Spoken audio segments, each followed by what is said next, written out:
ஜோதிடத்தை பொறுத்த வரைக்கும் திருமண வாழ்க்கை மிக மிக முக்கியமான அங்கமாக நாங்கள் எடுத்துக்கிறோம்.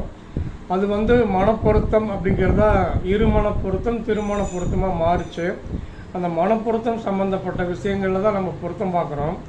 இப்போ இதில் 10 பொருத்தம் பார்க்குறதுங்கிறது சந்திரனை மையப்படுத்தி பார்க்கக்கூடிய ஒரு பொருத்தம் தான். அது நாம நட்சத்திர பட்டியல்னு சொல்லி கொடுத்துருக்காங்க. அந்த பொருத்தத்தை பிறந்த ஜாதகத்துடைய நட்சத்திரத்தை வச்சு இவங்க பார்க்குறாங்க, தப்பு. அது பெயர் நாமத்துக்கு உண்டான முதல் எழுத்தை வச்சு அடிப்படையாக பார்க்கக்கூடிய பொருத்தம்.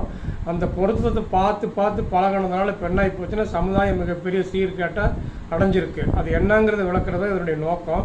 படித்தவங்க இதை புரிஞ்சுக்கணும், ஆர்வம் இருக்கவங்க இதை புரிஞ்சுக்கணுங்கிறதுக்காக இதை கொடுக்குறோம். ரெண்டாவது, ஜோதிடத்தில் பிஹெச்டி அப்படிங்கிறது சாத்தியக்கூறு இல்லாத ஒரு விஷயம். எண்கணிதத்தில் பிஹெச்டி அப்படிங்கிறது அந்த 9 நம்பருக்குள்ளே என்ன பிஹெச்டி அப்படிங்கிறது வெக்கக்கேடான செயல். டிப்ளமா அஸ்ட்ராலஜியே போதுமானது. பொது அறிவு இருந்தால்